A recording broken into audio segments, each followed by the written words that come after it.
Lithuania to adopt euro currency in January. The European Union is giving Lithuania the green light to adopt the euro currency starting next year. Ministers from the 28-nation bloc on Wednesday cleared the final legal hurdle for Lithuania to become the 19th member of the currency zone, encompassing some 330 million people. The country had been given preliminary approval in June. Lithuanian Prime Minister Algirdas Butkevicius said adopting the euro will strengthen the Baltic nations' economy. Alluding to the tensions with Russia over Ukraine, he added deeper integration with Western Europe means greater security as well. Lithuania's Baltic neighbors, Estonia and Latvia, are already members of the euro. All three countries achieved independence from the Soviet Union in 1991. The euro is just emerging from years of financial stress following debt problems in a number of countries. Here's some more background information. In 1988, The Economist magazine ran an article predicting that in 30 years' time we will probably all be using the same currency to pay for our goods and services as a global currency. More than that, they told us the currency already had a name, the phoenix. The phoenix would replace all national currencies, including the US dollar, the yen, European currencies. This was pre-euro, and that companies and shoppers would favor the phoenix because as a global unit of account it would offer price stability. The path to the phoenix would first be a grouping of national currencies and currency unions, like the euro, the Amero, which would include North and South America, an African union, and an Asian union. These monetary unions would then come together in a similar way as today's special drawing rights, which are a basket of currencies, to then form the phoenix, a single world currency. Of course, anyone pointing out that a single world currency would create totalitarian global elite, as the phoenix would be privately issued and controlled, and that we would need a global central bank and a global government and governance, is tagged as a conspiracy theorist. It has been 24 years since The Economist made the prediction. The question remains, is there any likelihood that we are headed for a global currency?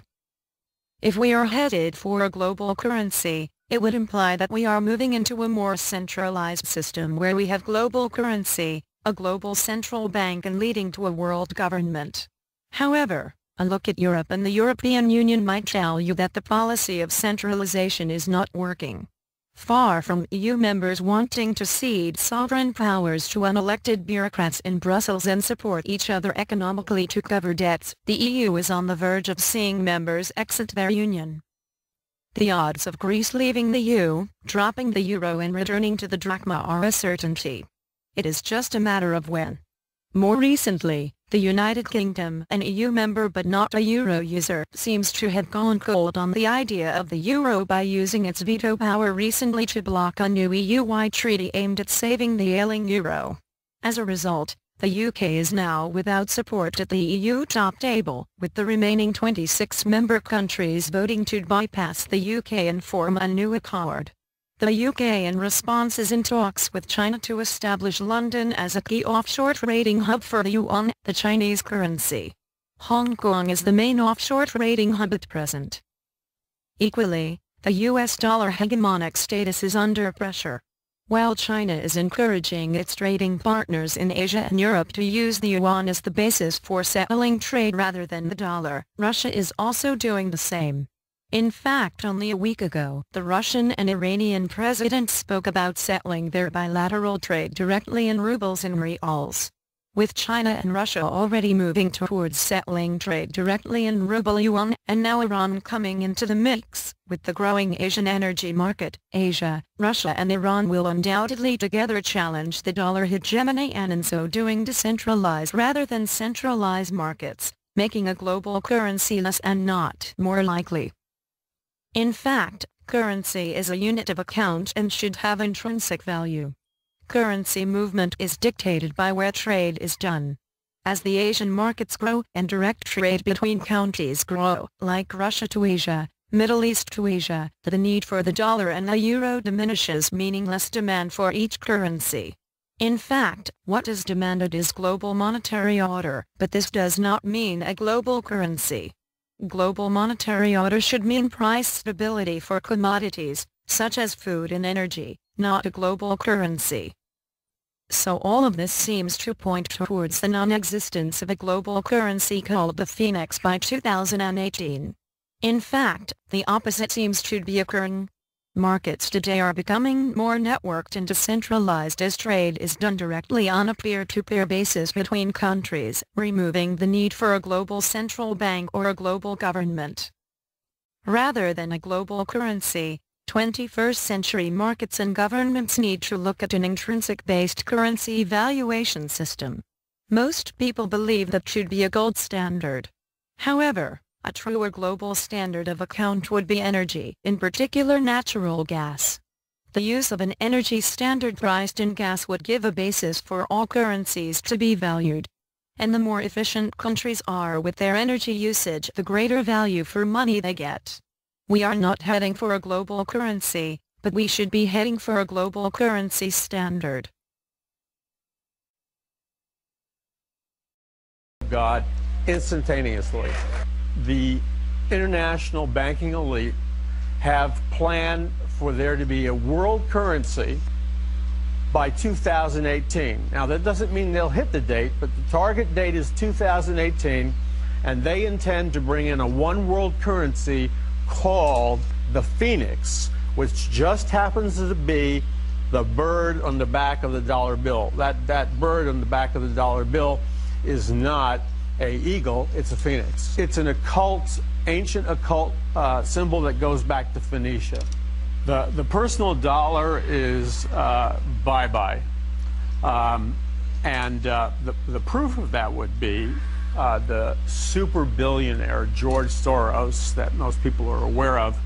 I was watching him on the BBC speak to about 25 million Europeans live, and he quite openly spoke about the fact that the plan is to devalue the dollar.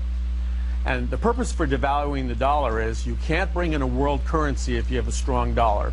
So you have to lower the dollar to equalize the playing field.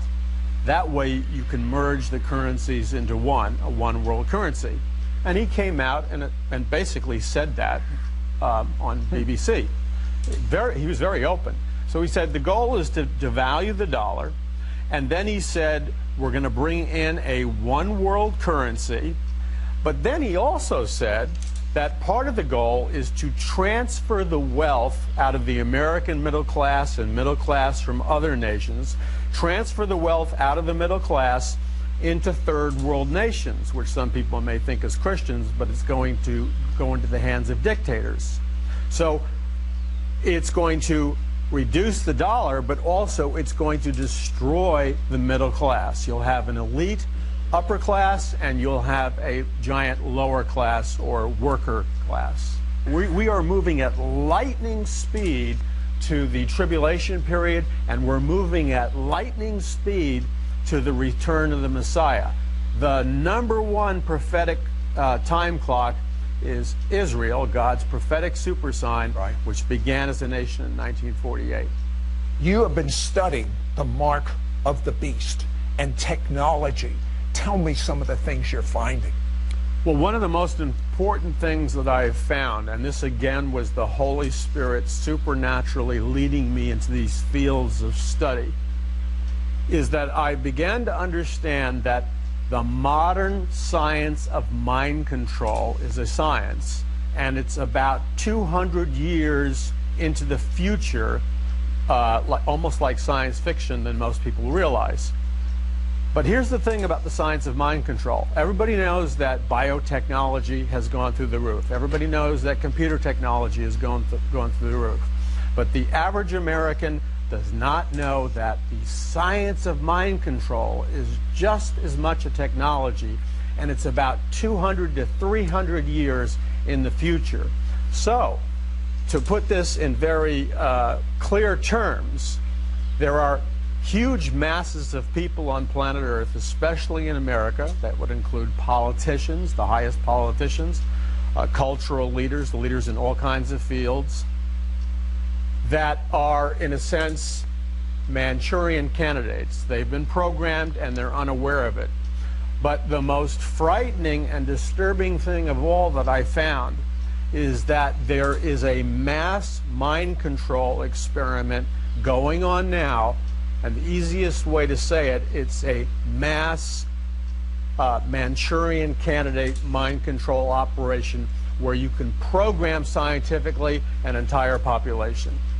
And the Lord spoke to me, and he said that in the last days, as these problems accelerate, that God was going to pour out his supernatural power in an unprecedented force and manner. In the book of Revelation, and the ancient Hebrew prophets predicted a time specifically of a coming one world government, one world religion, and one world economic system. We're one. Thank you for watching. Please subscribe to us on YouTube, Facebook and Twitter. You can visit us on www.therealthingmean.webs.com.